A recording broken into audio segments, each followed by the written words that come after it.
తెలుగు రాష్ట్రాలకు 3 రోజుల వర్ష సూచనలు ఉన్నాయని, ఉపరితల ఆవర్తనం కర్ణాటక, దాన్ని ఆనుకుని ఉన్న తెలంగాణ, రాయలసీమ మీదుగా సముద్ర మట్టానికి 5.8 కిలోమీటర్ల ఎత్తు వరకు విస్తరించి ఉందని విపత్తుల నిర్వహణ సంస్థ వెల్లడించింది. పశ్చిమ మధ్య అరేబియన్ సముద్ర ప్రాంతం నుంచి పైన పేర్కొన్న ఉపరితల ఆవర్తనం మీదుగా దక్షిణ ఒడిశా తీరం వరకు సగటు సముద్ర మట్టం నుంచి 3.1 కిలోమీటర్ల ఎత్తులో ద్రోణి ఏర్పడినట్లు వాతావరణ శాఖ వెల్లడించింది. దీని ప్రభావంతో ఏపీలో నేడు, రేపు వర్షాలు కురవనున్నాయి. ద్రోణి ప్రభావంతో ఏపీలో పలు ప్రాంతాలకు ఐఎండీ వర్ష సూచన చేసింది. ద్రోణి ఇప్పుడు పశ్చిమ, మధ్య అరేబియా సముద్రం నుండి దక్షిణ ఒడిశా తీరం వరకు కొనసాగుతుంది. ఉపరితల ఆవర్తనం ద్రోణి ప్రభావంతో శనివారం రాష్ట్రవ్యాప్తంగా మేఘావృతమైన వాతావరణంతో పాటుగా కొన్ని చోట్ల పిడుగులతో కూడిన తేలికపాటి నుంచి మోస్తరు వర్షాలు కురిసే అవకాశం ఉన్నట్లు వాతావరణ శాఖ తెలిపింది. రేపు ఆదివారం శ్రీకాకుళం, విజయనగరం, పార్వతీపురం మన్యం, అల్లూరి సీతారామరాజు, అనకాపల్లి, ఎన్టీఆర్, బాపట్ల, పల్నాడు, ప్రకాశం, నంద్యాల జిల్లాల్లో కొన్ని చోట్ల పిడుగులతో కూడిన తేలికపాటి నుంచి మోస్తరు వర్షాలు కురిసే అవకాశం ఉంది.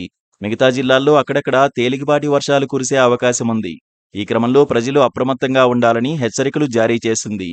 నిన్న శుక్రవారం సాయంత్రం 7 గంటల సమయానికి కోనసీమ జిల్లా రామచంద్రాపురంలో 50 మిల్లీమీటర్లు, అల్లూరు జిల్లా అడ్డతేగల 48.5 మిల్లీమీటర్లు, అన్నమయ్య జిల్లా గుండ్లపల్లిలో 44.5 మిల్లీమీటర్లు, విజయనగరం జిల్లా గుల్ల సీతారామపురం 40.5 మిల్లీమీటర్లు, నంద్యాల జిల్లా చౌతకూరులో 32.7 మిల్లీమీటర్ల చొప్పున వర్షపాతం రికార్డైంది.